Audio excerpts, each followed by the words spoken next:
You've been with us. Last week, you know that we're talking through for the next, started last week, so we got this week included, 5 more weeks. We're just camping on and focusing on the parable of the prodigal son.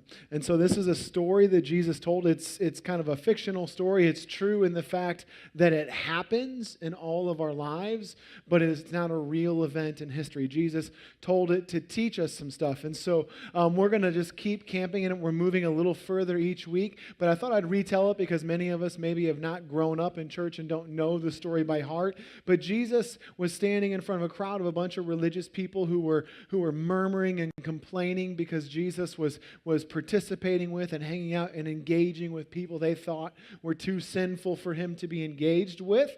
And so he told this story. He said, imagine you have a son. There's a father who has two sons. One's younger, one's older, because that's kind of how that works usually. But and so he has two sons, and the younger son, who's probably in this story, he's maybe a young adult, late teens, early 20s. He approaches his dad and he says, "Dad, I would like for you to cash me out. I want my inheritance now." And you're not Middle Eastern history scholars, so you know it sounds offensive, but it's even more offensive than it really is. He basically says, "Dad, all you're worth to me is the money that I'm going to get when you die. So I'd like for you to divide up the estate now in the way that you would once you were dead, and then you give me my chunk because I want to become independent of you. I want to do this thing on my own." And so this father, who, in very uncharacteristic way, probably in that ancient culture, he would have killed his son for saying such a thing. But he responds, he says, "Okay, you have it your way." He divides out the inheritance. The younger son takes his portion and eventually packs his things and moves away from home and ends up in a distant country. And you have to understand that he intended to be his own man. This wasn't just about going to a party. He left with the intention of becoming his own man at this point. He didn't want to live under his father's direction or guidance or leadership. And so he goes far away where he could set up his own deal and he begins living. But how many of you guys know there's a problem when your amount of freedom outweighs the amount of moral integrity that you have, right? So he wasn't grown up enough for that amount of freedom. How many of you guys have those experiences where your amount of freedom exceeded your ability to handle it, right? And so that's what happens anytime you give me a microphone. But anyway, and so his amount of freedom was too much, and so he gets into trouble. And the Bible says he gets into wild living. There's partying, there's prostitutes, there's just all this kind of stuff. And before too long, he's burned through his entire, instead of making money, instead of creating a life, he burns through everything he left with. And then the unthinkable happens. A famine takes place in this distant land. And so the result of this is that there's no crops being grown, nothing's being done. Not only is there no food, but there's no work, there's no opportunity. So not only is he out of his resources, he has no opportunity to make money. So now he's in trouble.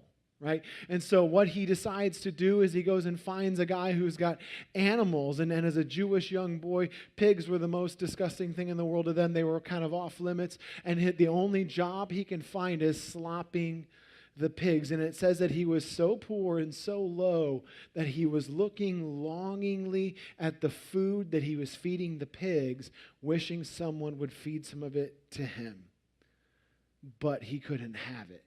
And so in that moment, he realizes I should go home because even the servants in my father's household, I can't be a son anymore. I've gone too far. And many of you, maybe you're sitting in church today and you were afraid coming in that the lightning was going to strike you. We got a lot of rods up on the roof, don't worry. And so you were afraid, I can't go in there. I've gone too far. I've done too much. And that's what this son thought. I've gone too far. I've done too much. I can never be a son again, but I'll go tell my dad, "Dad, if you'll take me back, I'll work as a servant, and I just want you to treat me as if I was one of your hired hands." And so that's his plan. He starts walking home, and when he's still a long way off, we don't know how long, right? If you've ever been in one of those places that's really dry, arid, and flat, you can see for miles. So maybe it was a few miles away. His dad could see the dust cloud as his son was walking back home. And in a very uncharacteristic way, Middle Eastern ancient men would have been very dignified, right? They'd been very concerned about looking like they were in charge. And this father hikes up his man dress and ties it, and he takes off running to go greet his son. He doesn't wait for his son to get to him and grovel. He runs to him, and the son starts his rehearsed lines the second dad gets there. Dad, I'm not worthy. I've sinned against heaven and against you, and if you could just make me. And his dad just goes, shh. Well, no, you got to let me finish. I got to just shh. And he calls the servants who are still trying to catch up because they didn't hike their man dresses. And so the servants catch up, and he says, listen, go get the robe for his back. And so he's accepting him. He's embracing him back into the family fold. Go get the robe for his back. Get slippers for his feet. And get the ring for his finger. The ring would have been his insignia. It would have given him the right to make decisions for the family, to enter contracts, to do business on behalf of the father. So he embraces him in an instant, welcomes him all the way back in, and he says, kill the fatted calf because we're going to have a party. So in doing this, what he's shown is not only has he accepted him home, he's accepted him back into the family, and his inheritance starts all over again. He embraces him. And we'll finish the story just for the sake of biblical accuracy. The older brother, who's kind of like the church person, who's been good his whole life and never broken the rules. He's keeping his nose clean and all that kind of stuff, right? He didn't even smoke or vape or do anything bad, right? He didn't do any of that stuff. And so he's sitting there inside, and he sees his brother come in. He sees the party, and he goes, look at this. This guy, we're throwing a party for this guy, and he won't go to the party. Dad comes out. He says, come on in, son. Your brother who was like he was dead, now he's alive. He's back home. We've got to celebrate. And this older brother is so angry because this guy who squandered everything gets to come right back in and be accepted and be part of the household again and has the same position and authority and rights as he has, and he's done the right thing all along. And so a lot of us are in this story, right? Maybe you're here and you go, man, I'm a classic older brother, right? Like I look at these people come into church and nobody tells them to take their hat off or to wear clean socks or to whatever. And we got cigarettes out in front of the building. We go, well, that's an older brother. Because we're embracing people and allowing them to come to God right where they are. But then maybe you're here and you go, you know what? I'm a younger brother. And I don't even know why I'm here today. Or maybe I've grown up in church, but I'm still a younger brother. Maybe I've pretended to have it all together, but there's these areas of my life which have gone off to the distant country. And so that's what we're going to focus on today. So the name of the series is AHA. And it's an acronym. It's AHA, right? In case you didn't know how to spell, that's just a little bonus for you. First word. But anyway, AHA. And it stands for awakening, honesty, and action. Because that's what an aha moment is. And just to let you know this, if you've had an aha moment, it shows how much God loves you, because you can't have that aha moment until the Holy Spirit opens your eyes. So the Spirit of God says, and all of a sudden you realize, I'm in a mess. Right? And that's the reason you didn't see it before and you see it now, is because the Spirit of God has opened your eyes to reality. But then there's the next step. There's honesty. We have to choose as we look at our lives. Am I going to really take this all in and see just where things are at? And then there's this step where, and some of us get to that point. We accept how messed up we are and we go, oh, well, God's just going to accept me. But then we have to take action.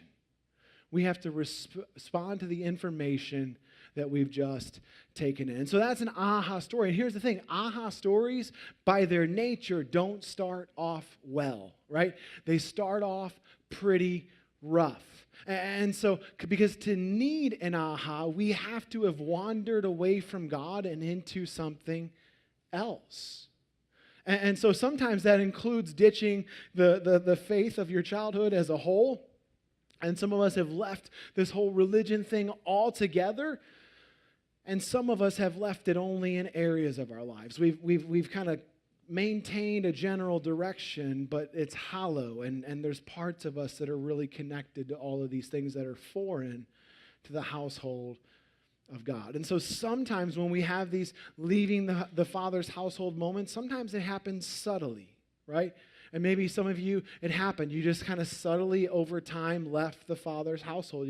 There was no big moment where you walked away from God. There was just small decisions, small compromises, small things here and there. And over time, it was just such a distant thing that you finally let go of what really wasn't in your heart for a long time. And then for others of us, maybe you had that moment all at once where you left the Father's house, where you were faced with a decision and you weighed the options and you said, I can have more fun if I do it this way, and you went. But regardless of how we leave, you have to know that here's the crazy thing is that's where the aha moment has to start. It has to start. For all of us, none of us start off in the Father's house. We always leave. We always wander, right? The question is, will we come back home? And so today we're focusing in on the part of this story where he leaves home and he goes to what Scripture calls the distant country. So I'm going to read a few verses that kind of just highlight that. It says in verses 11 through 13, Jesus continued, there was a man who had 2 sons. The younger one said to his father, Father, give me my share of the estate.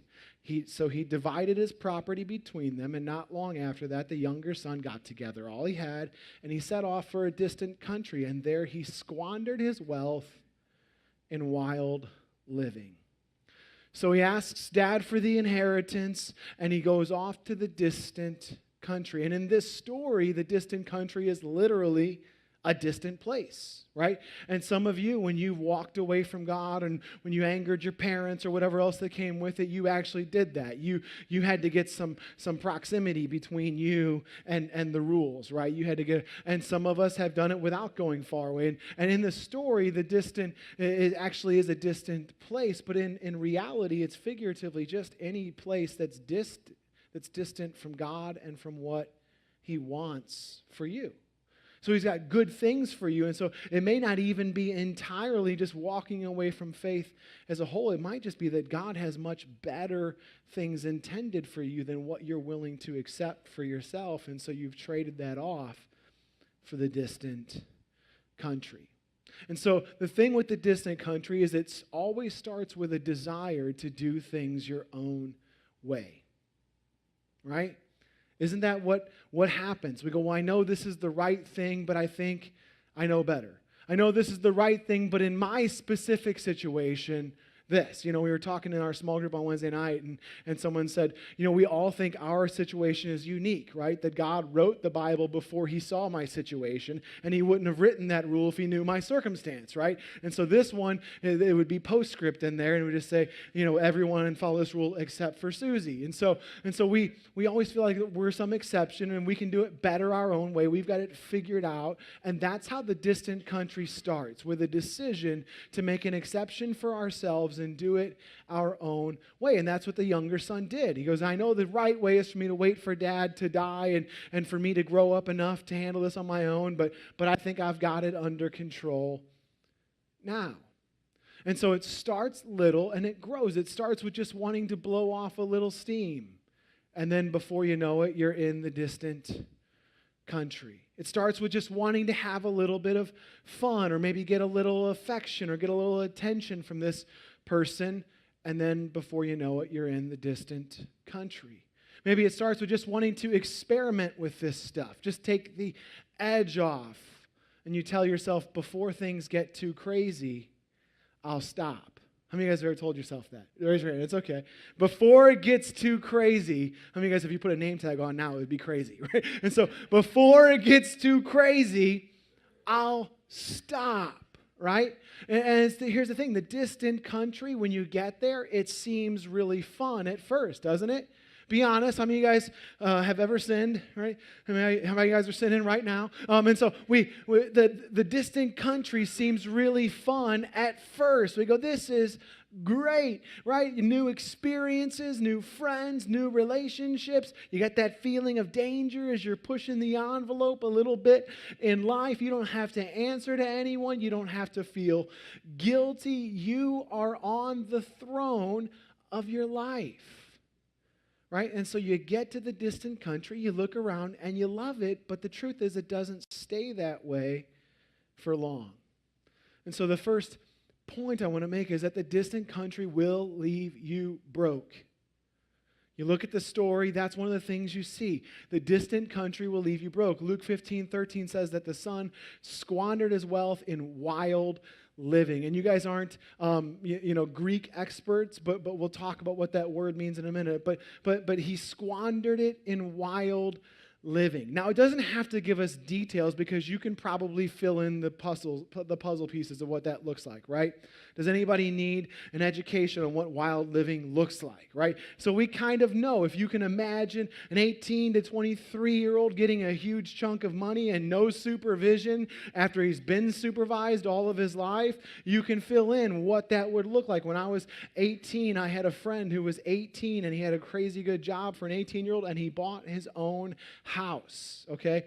So you can imagine what that house was like when a lot of 18-year-olds have uninhibited freedom inside of this house. There was crazy things happening, right? And so basically what this guy was running was like a clinic in debauchery, right? And so how many of you guys ever run a clinic in debauchery? And so he was just doing whatever he could do. He was experimenting. He was living life. And like I said, the Greek word, it actually means, when it says wild living, it means the manner of life by which someone destroys themselves. And the other possible way to translate it is wild, undisciplined living. And so the point that I want to make is that undisciplined, it basically means that his desires were telling him what to do rather than his will. Right? His desires were dictating to his will rather than his will dictating to his desires. How many of you guys have ever experienced that? Right? Your desires dictate to your will. I would like to stop this, but it's too fun. I would like to eat better, but good food. Like I have a friend who posted on Facebook, what's up with skinny people? Haven't they discovered that food is good? And so we have these things where desire dictates to will what we're going to do. And then there's situations in life where some of you have a lot of willpower, and your will, it's like, hey, I've decided this tastes good, but I've decided that I'm going to do this. And then your will dictates to your desires. But just really quickly, a side note, elevating desire above our will is always a recipe for self-destruction. When you elevate your desires above your will, you are always inviting destruction. And so it started off as just living on his own, just chasing his dreams, but it ended up being more than he could handle, right? That amount of freedom was more than he could handle, and it cost him more than he'd imagined. He brought everything he had, and he imagined it would be enough. But this way of living cost him that and then some. As we mentioned, his independence was greater than his character, and that brought trouble. And so the unfortunate truth is that many of us have found ourselves in the distant country, and we may not have ever intended to be there, right? Like nobody at like 13 goes, you know what? There are not enough drug addicts in the world. I think I'm going to take one for the team and jump in there. There's clearly not enough prostitutes or homeless people around. I'm going to do it. I'm going to fill that needed demographic. There's not enough people full of pain and regret and all these other things, so I'm going to take it on the chin and I'm going to do it for society. We don't do that. It starts off fun. It starts off chasing a dream or a desire, but it ends up being more than we can handle. It costs more than we imagined, right? And so we rarely set a course for the distant country. We set a course for independence. We set a course for our own desires. And then we end up there. And what happens is that we never intend to stay, but often we stay. We may have never intended the things to go so far, but in the end, they do. And so what happens is, before you know it, it could be said of us that we squandered our wealth in wild living. right? So when I was a kid, I grew up in church, actually, in this church. So if there's something wrong with me, it's you guys' fault. And so I grew up in church, and I loved Jesus as much as any church kid does, right? Did Bible quiz, did all this stuff. And as I began to go into my teenage years, I began to sense attention.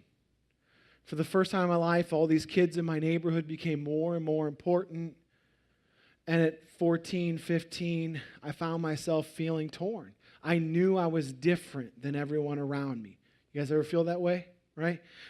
Well, you look different. No, I'm just kidding. And so I knew I was different than everyone around me. And so there came a point, I remember I was like right at between 14 and 15. There's an age in there. I can't tell you what it is. I was between 14 and 15, and I made a decision. I remember a specific night. There was this girl that liked me, and I liked her, and me and my friend rode our bikes to her house, and we did things we probably shouldn't have done, and I did that instead of going to youth group that night. I thought, I need to go to church. Well, there's this girl. I did that, and that was the moment where I made the decision. It started off simple, right? No big deal. The trouble that a 14 or 15-year-old gets into is much less than an 18-year-old, but I made that decision. And that started this process of choosing this social environment over my faith. And I began to de-emphasize living for Jesus, and I began to emphasize doing things that helped me fit in this other environment. And then as you get older, those things change, right? So then I'm getting into 16 years old, 17 years old, and now it's party culture. And so now it's who can slam the most beers in a night and who can do all these stupid things and getting into fights and getting arrested and all of these things. And so my life really went crazy. And the whole time, I still really thought, man, I'm a Christian. I would come into church and I would have a big crease on my forehead where I passed out on the pew in front of me because I'm still in church. But I'm living this whole other thing. I've de-emphasized my faith so much. And then something happened at 17. God called my name. I had an aha moment. God woke me up and said, it's time to choose. And so I made a decision. And so at 17, I decided, I'm going into full-time ministry. I'm going to pastor. I'm going to do all this. And so I immediately withdrew from this party scene that I'd been the kind of jokester and idiot in. And I'm out of that realm for just a few weeks. And I'm running into people, and I've got a few months before I graduated and left for Bible college. And I got a few months, and I start running into people that I used to hang out with all the time. So I'm in a 7-Eleven. I remember the conversation. I remember for the rest of my life. I ran into this girl that I used to, party with. And so, when you're in that lifestyle, sometimes you switch circles of friends, and so you don't see people for a while. And she goes, I haven't seen you in a while. Where you been? And I said, actually, I've been really involved in church in the last few weeks, and I'm signed up. I'm going to go to Bible college in like 2 months, and I'm going to become a pastor. And it was like I was talking another language. And she looked at me, and she said, I could believe that about just about anyone, but not you. And you guys are laughing, and it sounds like a joke. It broke my heart. It broke my heart because I realized I am the only Christian any of these people know, and they didn't even know it. All these years that I squandered, all these years that I wasted, all the people that I had an open door into their life, and I wrecked it. And so for me, I didn't squander wealth. I squandered my youth. Statistics say that 80-something% of the people who decide to follow Jesus do so before they're 15 or 16 years of age. And so at the most ripe time in people's lives, I was absent at the wheel. I squandered my youth. And so maybe for you as a prodigal, maybe you didn't squander wealth. Maybe you also squandered your youth. Maybe you squandered your family. Maybe you squandered your reputation or your self-respect. Maybe it was the trust of people who mattered to you and you squandered that. Maybe it was years of life and relationships lost, squandered to addiction or some other destructive pattern like rage or violence or any of that. But here's the thing, as we start off in the distant country, it seems free, it seems fun, but it always turns into a desolate wasteland. And then that's not all. It's not just what we squander. Verse 14 picks back up. It says, after he spent everything, there was a severe famine in that whole country, and he began to be in need. So he went and hired himself out to a citizen of that country who sent him to the fields to feed pigs. He longed to fill his stomach with the pods the pigs were eating, but no one gave him anything. You see, once the son spent all that he had, a famine came. There was no rain, no crops, no opportunities anywhere, and so he was absolutely broke. But now he has no prospects for improvement. And here's the point that I want to make with that, is that the distant country is an empty promise. It sells a product it cannot deliver. I want you to understand that. From this side of the border, it always seems like it's going to be more fun, more stuff, more money, more opportunity, more this. For me at 14, it seemed like it was going to be more friendships, more popularity, more fun. But it was selling me a product it could not deliver. And see, what happens is as we move away from God and what we see as His restrictions, it can initially seem like we will gain, but I promise we always lose. Something always goes wrong. The bottom always falls out. And here's why. Because life in the distant land is absent of God's blessing. And so you always fall victim to the curse of sin. You see, when you're in the Father's household, you have His blessing, and He's protecting you from a lot of things you don't even know He's protecting you from. And when you tell Him, forget you, I'm leaving, I don't need you, He goes, okay, I will let you see what life is like without me. And so you leave Him and you go to the distant land, and He lifts His blessing from your life. And all kinds of the curse of sin wreaks havoc on your life. And you lose jobs and you lose relationships. And all these horrible things happen on top of the dumb things that you're doing. And so we think we can do it better. We think we can have more. But in the process, we lose everything as the distant country spoils it all. And here's what makes it worse. As this is happening, we're simultaneously burning bridges with people and becoming increasingly isolated. Right? So as we go to the distant country, we're naturally leaving all the people that we need. You see, I discovered who was really my friend the moment I stopped drinking and partying and all that kind of stuff. So I had like hundreds and hundreds of friends on Friday. And once I didn't do that stuff anymore, like, hey, we got to hang out. I'm like, yeah, let's go to the park or go fishing. Well, dude, let's go drink. I'm like, nah, I'm not really doing that anymore. All right, well, I'll catch up with you later. Right? And like you realize, man, we weren't friends. We had this activity in common. You didn't care about me, or you wouldn't have laughed while I was passing out in a bathtub that was filling with water. Right? And that's what happened as I began to run that cycle to the end. I can't tell you how many days I woke up and realized I could have died that night. And I didn't know it. And all these people who I thought were my friends, we were just laughing at how funny it was as we were all destroying ourselves together. And so what's happening is the son, as he's moving into the distant country, is moving away from the relationships which he actually needs. And he's accumulating more and more that he doesn't. And so the thing is once that fling is over, you're going to realize you're truly all alone. Once you climb that corporate ladder and you realize you have no family anymore, no friends, and nothing outside of that office, you'll realize you're all alone. Once you've stored up all the money you thought you could ever want, but then all you want is more on top of it, you'll realize you're alone. You see, once everyone around you knows that all you care about is yourself, you'll realize you're all alone. And that's how our enemy, Satan, works.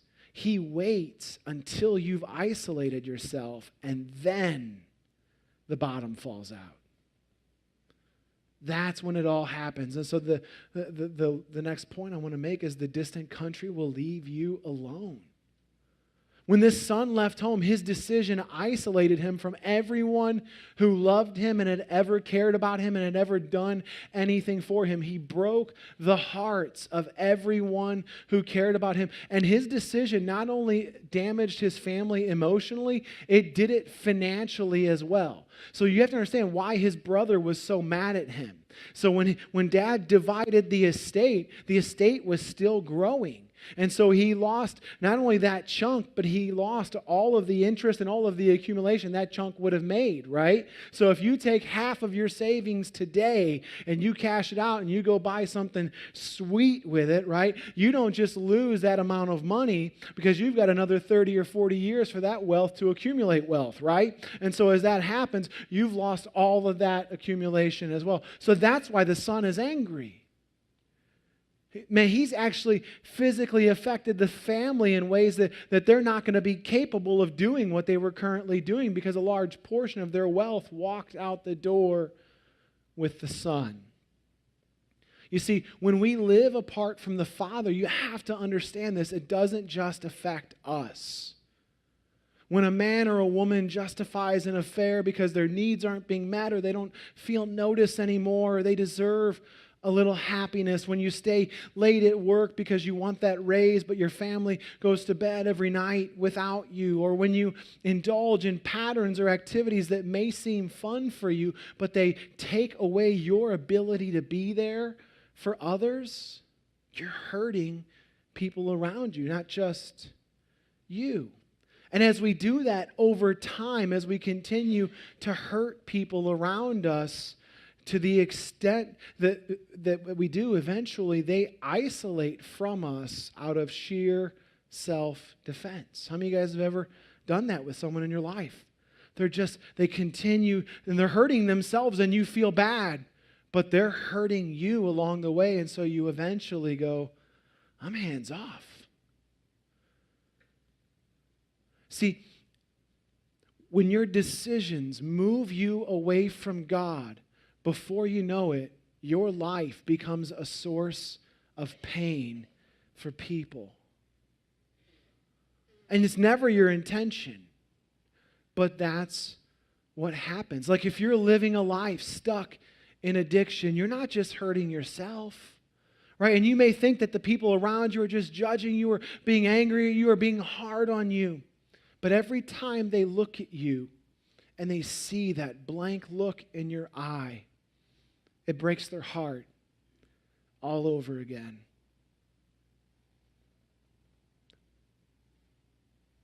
You see, there's a TV show, it's called Intervention. Some of you might have watched it, and you kind of know the gist of it. They have an intervention with people. And so, as they have people who are kind of stuck in addiction and other patterns, they get all those close to those people around and on television, which is always the best way to solve your problems. And so on television, they get all the people, and these people tell their loved ones how these ways that they're hurting themselves are actually hurting them as well. And so there was an episode where there was a big brother and he was an addict, and his little sister says this to him. She says, "All I wanted was to be around my big brother. But things are different now. I've gone from always wanting to be in your presence to being fearful of being alone in a room with you." You see, the distant country affects everyone around us. And the thing I want you to know is that choosing to live there for very long always leaves us alone. And I've watched it happen in people's lives. When they reach that moment in life when they need people the most, and because of how they've lived up into that moment, that's the exact moment that there is nobody willing to be there anymore. So how do things get to this point? How does it ever get there? And here's the last point, is that the distant country numbs our perception of reality. So things seem good for a time, right? And then somewhere along the way, it starts off fun, right? How many of you guys, I'm sitting is fun for a little while. You can have a good time. And then somewhere along the way, it kind of becomes mundane, right? The things that used to be exciting become mundane. And then it has to progress a little further, and it has to progress. And so along the way, it becomes mundane, and the pleasure actually disappears. And eventually, if you're not there yet, then you won't believe me when I say it. But people who have been there will tell you, eventually, all those things that used to produce pleasure now breed pain. How many of you guys have ridden the train long enough, right? The things that used to produce pleasure now breed pain. And the great mystery is that when we know our actions are technically wrong, we say things like, well, this is not ideal, right? You guys have ever said that? Like, duh, this isn't ideal, right? I just stabbed a knife through my hand. It's not ideal. I mean, there's all these things we do to hurt ourselves, and we say it's not ideal, but I will stop before it starts hurting me. But then we never stop before it starts hurting, and here's why. Hebrews 3:13, it says this. It says, but encourage one another daily, as long as it's called today, so that none of you may be hardened by sin's deceitfulness. Now, I'm not interested in talking about the command there. I'm interested in talking about how it refers to sin. It says that sin has a deceitfulness and a hardening effect on your heart. So sin has a heart-hardening effect. As people ease into the practices that lead to the distant country, it has a numbing effect on our spirit. And so listen closely. It says, we grow colder spiritually, and the distance between us and God increases. Our ability to perceive that distance actually decreases. Does that make sense? As we get further into sin and the distance between you and God grows, your ability to recognize that distance actually decreases. And so you think everything is fine. You see, this hardening effect of sin is how this son went from being a rich kid living it up to slopping pigs without ever noticing the progression. Why did he not stop when he ran out of money? Why did he not see, I have $500,000. Now I have $400,000. Now I have, at some point, he should have said, I only have $10,000 left and I used to have $500,000. I think it might be time to go home, right? Why does that not happen? Because of the numbing effect of sin. So we can't tell as our situation is getting more and more desperate. We don't notice the progression. You see, the numbing of our spiritual senses keeps us from perceiving how far we've gone or even how fast we're moving. How many of you guys have seen that in your friends and loved ones? You've seen them careening toward disaster, and you go, how can you not tell how bad things are and how fast they're progressing? And so just quickly, if you've ever looked judgmentally at someone who's crashed their life, be careful. Because of the deceptiveness of sin, we can think we're fine right up until the moment that our life explodes. And so as we close, I just want to say this. Just when it seems like you're at the end of your rope, and we haven't painted a very positive picture, right? We're still in the distant country, so make sure you keep coming back because the son comes home at the end, and we'll talk a lot more about happy stuff. But just when it seems you're at the end of your rope, God has something to say. You see, the depths of this son's fall, how far he went, how bad things got, it demonstrates the great reach of his Father's love. So if he had only gone away and squandered a little bit of money and realized he was dumb and came back home right away, he would have never known how far his father's love would reach. Does that make sense?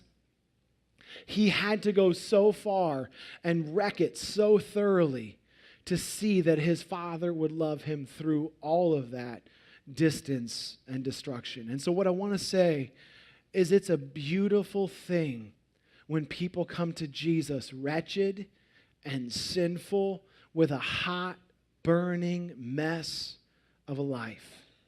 I want you to know that this is a church where we celebrate dumpster fire people, right? If you're saying, man, my life is such a mess, I'm excited that you're coming to Jesus, because the depths that you maybe have fallen to is only going to demonstrate how great his love and his mercy for you is.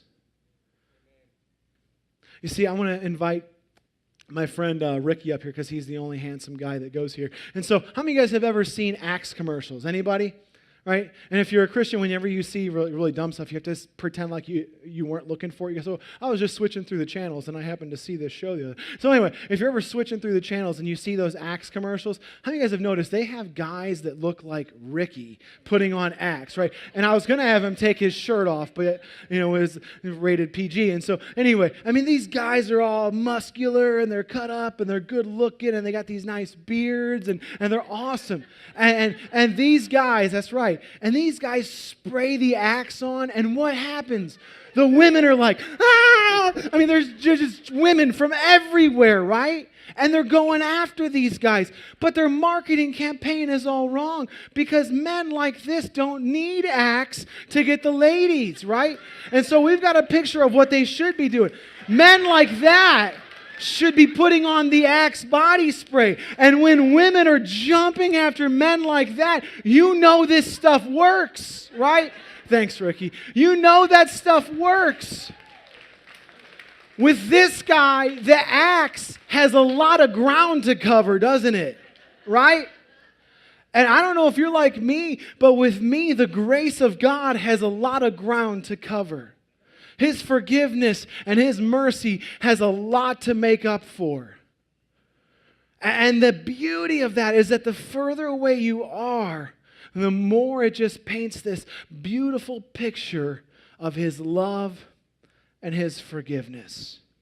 You see, I want to share this and then I'm going to invite the band to come back up. But this God's whole system is built not around retaining winners, but redeeming losers. Right? If you go, man, I'm not a church person. I'm not the kind of people that got... Great. He built this whole system around people just like you. Right? His whole system is not built around retaining the good people. It's built around redeeming messed up people. And so my prayer for all of us is that we would let God wake us up from our sleep in the distant country. And that we would let him show us the story that he wants our lives to tell. And it's going to take an aha. And so I want to be clear, like there's got to be a response. It's not our goodness. It's not your ability to follow the rules or any of that stuff. But there's a response to have an aha. There's an awakening which happens by his grace and his mercy. And so for whatever reason you're here today, or if you're listening online, however you clicked on this thing and got this message, it's because he has arranged this moment for an awakening. He's called your name. Right? And then we have to make a choice to look honestly at the scenario and evaluate. And then we got to make a decision to take some action, to put our faith in Jesus, to begin to walk towards this one in whom life is really found, to begin to walk back towards the Father's house. As I pray, I'm going to ask our band to come. We're going to finish with that song. Father, thank you. Thank you for my own story. Thank you for the fact that you don't specialize in keeping winners, but in redeeming losers. And I was a loser. I'd squandered my youth. I'd poured it out. I'd wasted it.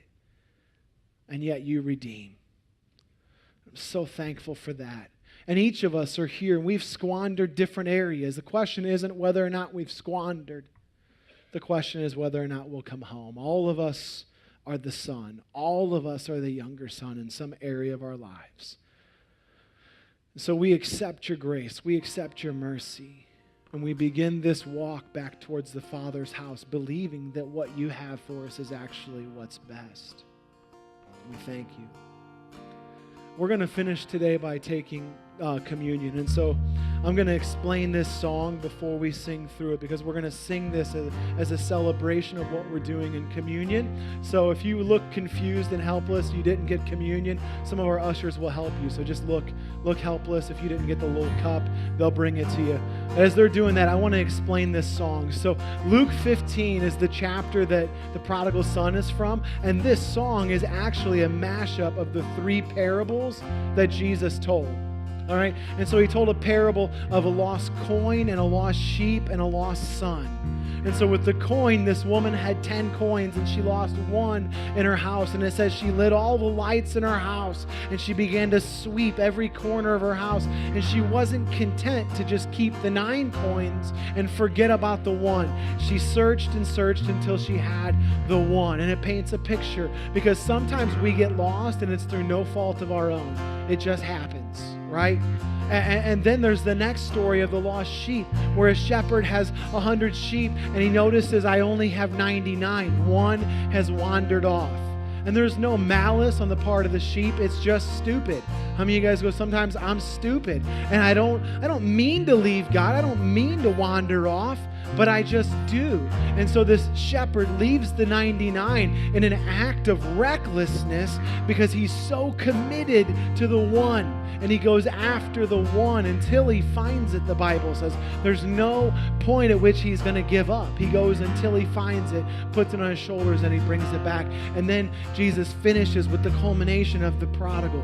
He tells the story of the son who with ill intention leaves, with a desire to walk away, and still the Father runs to him. So God is showing us what he does with messed up people, right? And so you may be on that spectrum somewhere, or you may just be, as we sing the song, celebrating that you were and the Father found you. Right, so we're going to sing this song through for a second, and then we're going to share the communion together. If you don't understand communion, we're eating bread and drinking a cup.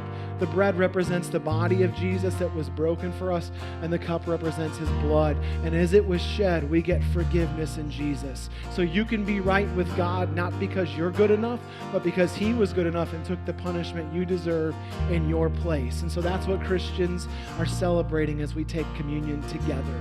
So if you've never decided to follow Jesus, in a moment, when you take that, I challenge you to take that with us and make that your first step as a follower of Jesus. To eat that bread and drink that cup as you're accepting his sacrifice in your place and you're beginning your walk back towards the Father. We're going to sing, and then I'll come back and we'll take communion. For I spoke a word, you were singing over me. You have been so, so good to me. For I took a breath, you breathed your life in me. You have been so, so kind to me. And oh, the overwhelming, never-ending, reckless love of God. Oh, it chases me down, fights till I'm found, leaves the 99. I couldn't earn it, I don't deserve it, still you give yourself away. And oh, the overwhelming, never-ending, reckless love of God.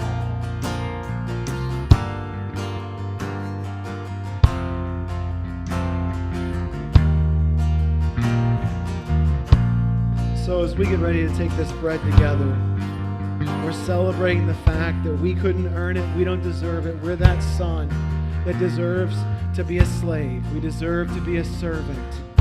But as we approach him, he welcomes us back, puts the ring on our finger, the robe on our back, and the slippers on our feet, and invites us right back in to the Father's household. So let's celebrate that together.